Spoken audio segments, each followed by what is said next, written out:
Welcome back to my channel lucky tiffins. ಇಂದಿನ ಅಡುಗೆ ಹಲಸಿನ ಹಣ್ಣಿನ ಸೀಕರಣೆ. ಮೊದಲಿಗೆ ಒಂದು ಪ್ಯಾನಲ್ಲಿ ಒಂದು ಲೋಟ ನೀರಿಗೆ ಒಂದು ಅರ್ಧ ಹೋಳು ಬೆಲ್ಲ ಹಾಕ್ಕೊಳ್ಳಿ. ಪುಡಿ ಆದರೆ ಒಂದು 4 ಸ್ಪೂನು ಪುಡಿನ ಹಾಕ್ಕೊಂಡು ಚೆನ್ನಾಗಿ ಕಾಯಿಸ್ಕೊಳ್ಳಿ. ಒಂದೆಡೆ ಪಾನಕ ಬಂದರೆ ಸಾಕು. ನಂತರ ಒಂದು ಮಿಕ್ಸಿ ಜಾರಿನಲ್ಲಿ ಹಲಸಿನ ಹಣ್ಣಿನ ತೋಳೆಗಳನ್ನ ಹಾಕ್ಕೊಳ್ಳಿ. ನಾನಿಲ್ಲಿ ಒಂದು 10 ತಗೊಂಡಿದ್ದೀನಿ.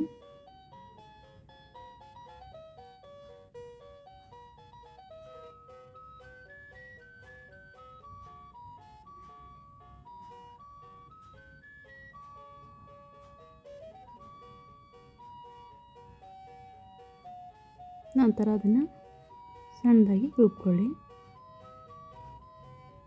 ಸ್ವಲ್ಪನೇ ನೀರು ಹಾಕೋಬೇಕು.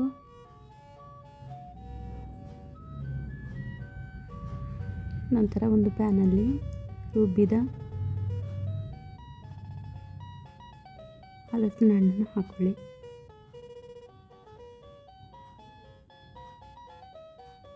ನಂತರ ಅದಕ್ಕೆ ಕಾಯಿಸಿ ಆರಿಸಿದ ಪಾನಕವನ್ನು ಹಾಕ್ಕೊಳ್ಳಿ.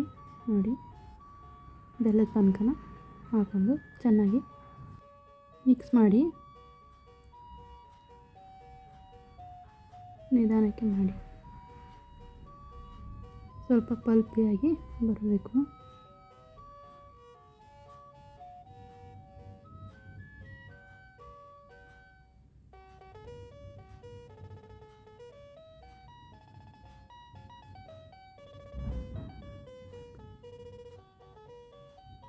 ನೋಡಿ, ಚೆನ್ನಾಗಿ ಈಗ ಮಿಕ್ಸ್ ಆಗಿದೆ.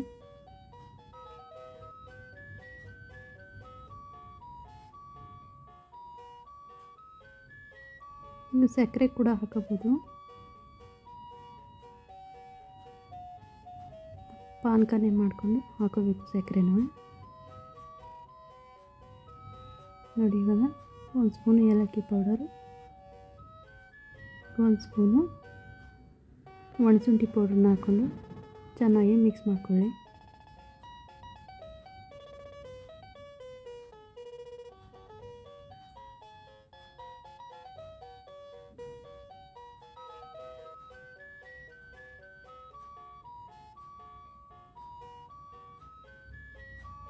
ನೋಡಿ, ನಿಧಾನವಾಗಿ ಎಲ್ಲವನ್ನು ಮಿಕ್ಸ್ ಮಾಡಬೇಕು. ಈಗ ಹಲಸಿನ ಹಣ್ಣಿನ ಸೀಕರಣೆ ರೆಡಿ. ನಮ್ಮ ಚಾನಲ್ ಇಷ್ಟವಾದರೆ ಸಬ್ಸ್ಕ್ರೈಬ್ ಮಾಡಿ, ಶೇರ್ ಮಾಡಿ, ಲೈಕ್ ಮಾಡಿ. ಧನ್ಯವಾದಗಳು.